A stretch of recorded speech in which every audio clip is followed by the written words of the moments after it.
Você que está se preparando para o concurso dos tribunais e que tem como banca a Fundação Carlos Chagas, bora lá que hoje nós vamos para o 6º tema da nossa orientação online para o concurso dos tribunais.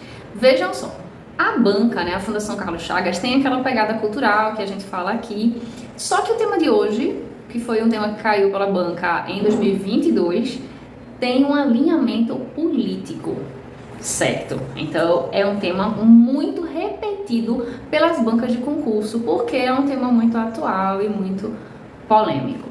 A gente vai falar sobre ele aqui dentro do contexto que a Carlos Chagas colocou. Então ela trouxe alguns textos motivadores, fez um recorte em cima do tema e a partir daí é que nós vamos discutir hoje aqui. Vamos pensar em algumas ideias para discutir esse tema do desenvolvimento econômico e sustentabilidade. É um dos temas que mais caem em concursos públicos, de um modo geral. Bora lá? Olha só, vamos para o primeiro motivador. As cidades são as protagonistas do processo de desenvolvimento global, mas ao mesmo tempo já geraram uma série de externalidades negativas ao meio ambiente e à escassez ecológica. No mundo existem vários exemplos de cidades que se expandiram rapidamente sem nenhum tipo de planejamento, resultando num caótico processo de desenvolvimento urbano, prejudicando o meio ambiente. Ok, aqui a gente destacou aqui as cidades, que é o contexto que a banca adotou.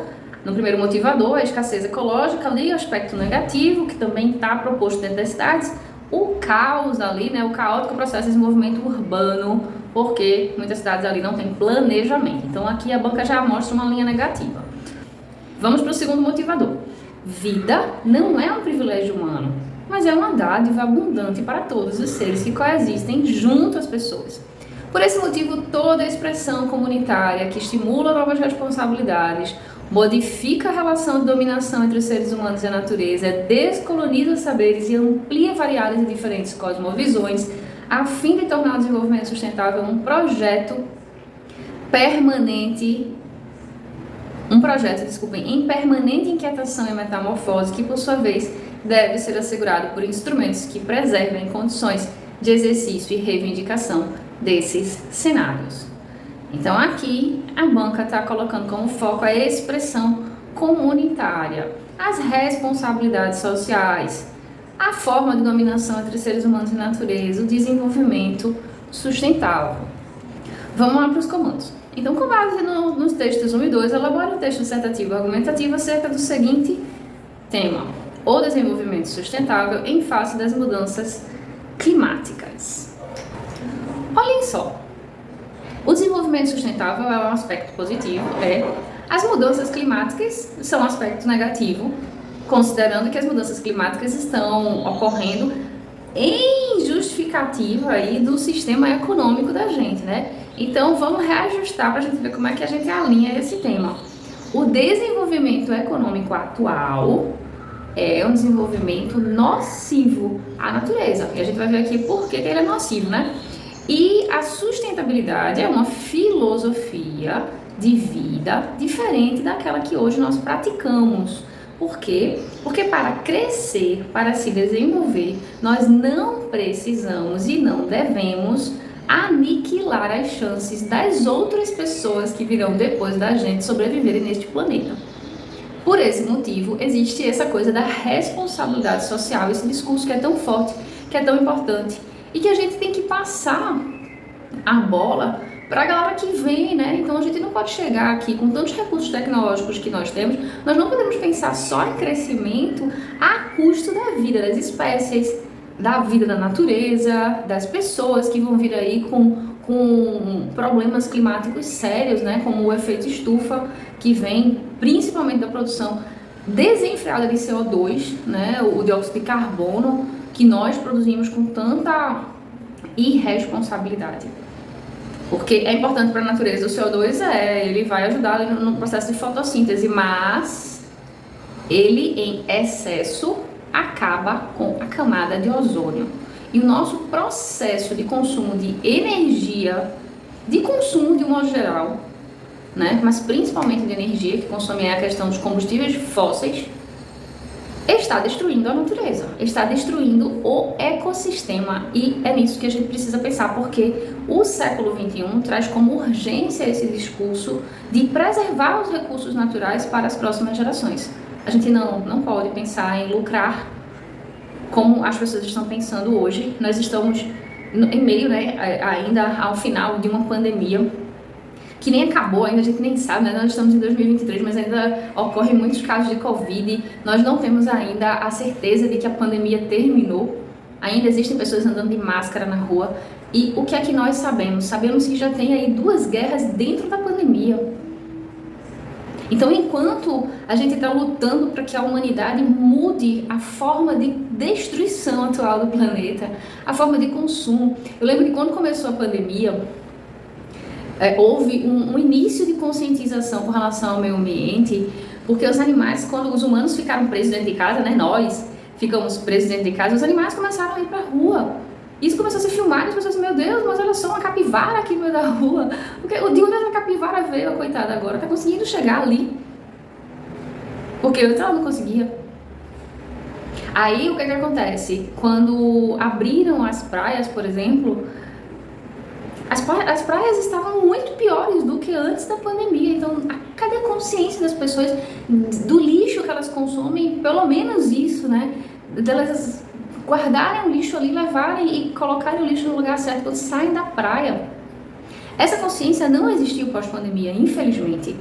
E aí nós vamos sofrer com a falta de aprendizado que um processo ecológico, que foi esse da pandemia, né, uma doença que atinge tantas pessoas, que mata tantas pessoas no mundo todo, não só num país, né, não foi só no Brasil, foi no mundo todo, ainda assim isso não serviu de lição para que as pessoas melhorassem a forma de consumo. Então, nós estamos aqui com 2 guerras. Tivemos aí a guerra da Rússia com a Ucrânia, que é uma guerra, na verdade, da Rússia com os Estados Unidos, por briga ali pelos gasodutos. Olha o combustível fóssil ali no meio da briga. Puxa a Ucrânia para a OTAN ou não, o acordo que deixa a Ucrânia com a Rússia. Não, mas agora a gente quer botar a Ucrânia aqui, e quem vai dominar o gás? O comércio, o mercado do gás. Calcule, né? Os Estados Unidos já dominam o mercado do petróleo. Agora ele dominando o mercado do gás também. A briga é por mercado. E foram muitas pessoas que morreram na Ucrânia. Daí, nós vamos agora para uma outra guerra. Nós estamos em plena guerra, né? Israel ali com o grupo Hamas. E tudo isso tem a ver com o mercado, com briga. E tudo também tem a ver com essas faixas, né? De passagem dos grandes combustíveis fósseis. O gás e o petróleo ainda é o que mais movimenta as guerras no mundo. E nós estamos falando aqui na redação de sustentabilidade. A sustentabilidade passa primeiro por uma consciência universal. A consciência de que acima dos lucros existe a vida. Existe um universo que é vivo, que é a natureza. E esse universo precisa ser preservado, ele não pode ser destruído. Os animais, eles se tornaram para os humanos alimento. E eles são tratados como escravos para trabalhar para os humanos. Eles não são respeitados mais. Então, essa relação completamente desumana entre os humanos e os animais, entre os humanos e a natureza, entre os recursos que geram lucro no mercado e as mortes de pessoas em guerras, isso tem gerado uma necessidade de se reavaliar como humano e começar a pensar no que é que realmente vale a pena. Porque se o que vale a pena não é a vida, o que é? A gente não sabe. Por isso que esse tema é tão pertinente, por isso que esse é um dos temas que mais cai em concurso público. As bancas querem que as pessoas reflitam sobre ele, comecem a pensar ali no que elas estão fazendo, na forma de vida que elas estão reproduzindo. Porque a consciência só vem quando a gente muda as atitudes. Não adianta a gente ter o discurso é muito bonito, mas a prática é a única coisa que é verdadeira. E é pela prática que hoje se luta. Vamos lá então para a nossa aranha, vamos ver alguns pontos que a gente pode abordar num tema como esse. Então a gente está falando aqui do desenvolvimento sustentável em face às mudanças climáticas. No D1 a gente aborda aqui os aspectos positivos e no D2 lá os aspectos negativos. Vamos começar pelo D1. Então, o desenvolvimento sustentável é um modelo que visa garantir o equilíbrio entre o desenvolvimento econômico, o bem-estar social e a preservação do meio ambiente. Então, é para se desenvolver? Claro que é. Mas a gente tem que pensar no bem-estar social e tem que preservar os recursos.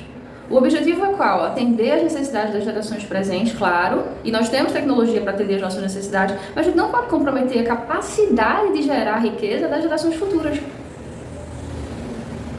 As atividades humanas, como queima de combustíveis fósseis, desmatamento e emissões de gases de efeito estufa, contribuem para o desequilíbrio climático. Então aqui eu coloquei um aspecto negativo aí dentro do D1, mas vocês joguem ele lá para o D2, tá? Práticas ambientais responsáveis, como a utilização de energias renováveis, a redução de emissão de gases poluentes, a preservação dos ecossistemas, minimizam os impactos negativos sobre o clima. Essas práticas ambientalmente sustentáveis, a gente olhando assim, parece, emissão de gás de carbono, mas quem faz essa emissão aí numa escala prejudicial são as indústrias. Não, nós também participamos com o nosso carrinho na rua.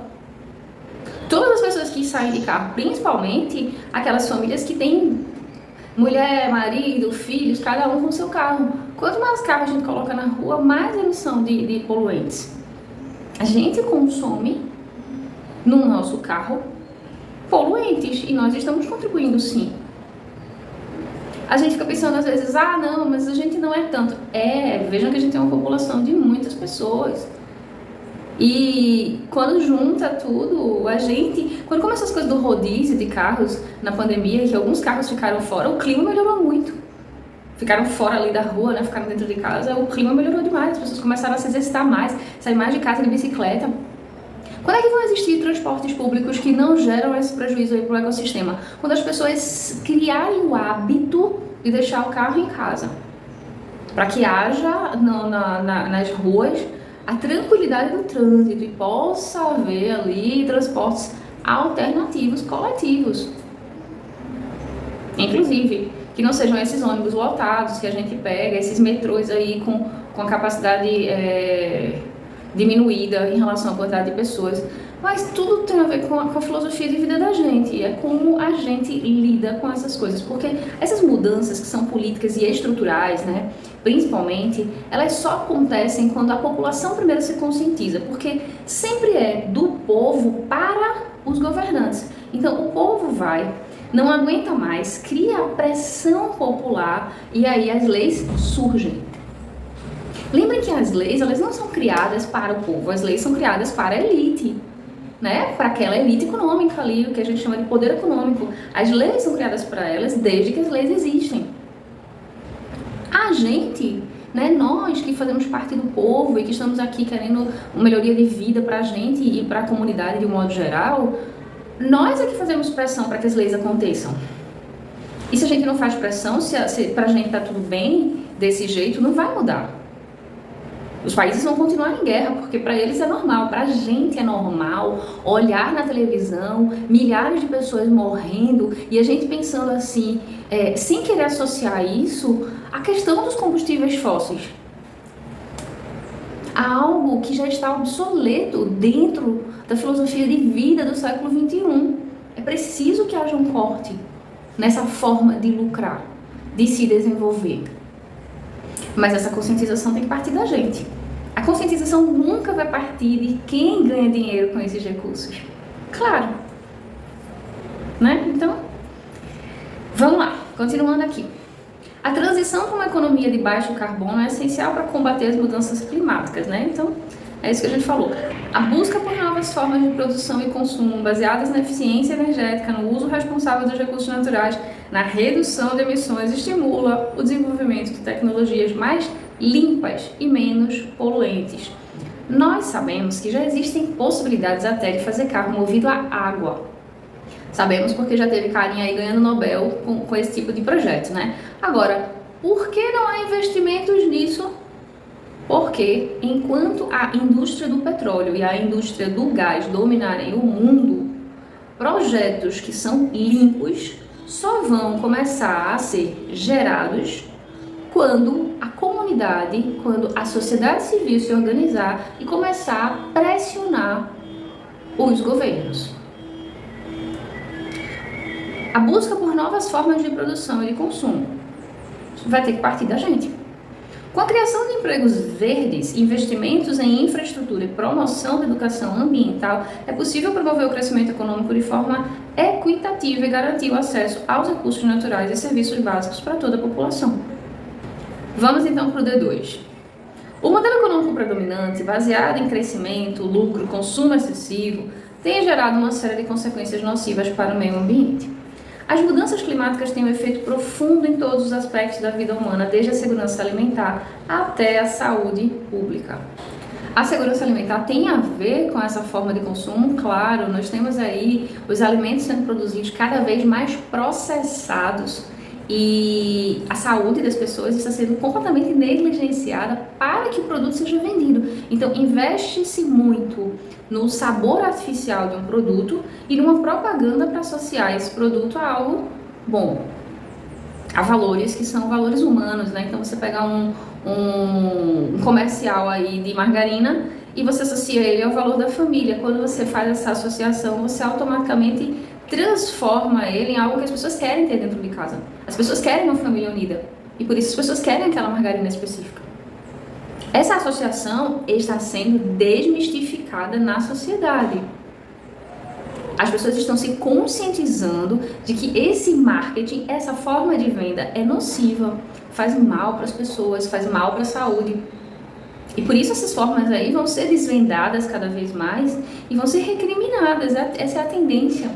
A sustentabilidade traz esse discurso de clareza e conscientização para as pessoas, tanto para as pessoas quanto para as indústrias, né? A principal causa das mudanças climáticas é a emissão excessiva de gases de efeito estufa, especialmente dióxido de carbono. Algumas atividades humanas, como a queima de combustíveis fósseis, desmatamento e agricultura intensiva, estão aumentando a concentração desses gases na atmosfera. São sempre as atividades humanas, né? Nós ajudamos aí na produção do dióxido de carbono, na emissão dele, na verdade, não na produção, né? Na emissão dele com os nossos carros.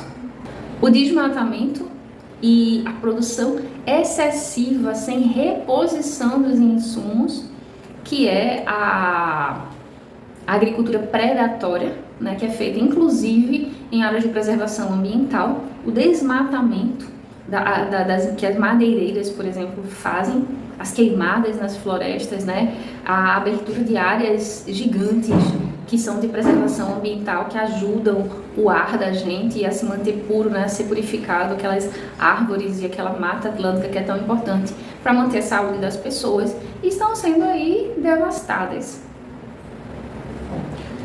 Por fim, a produção industrial e o consumo de energia, assim como a queima de combustíveis fósseis utilizados para abastecer os veículos como para gerar energia para as indústrias, têm sido prejudiciais para a vida no planeta.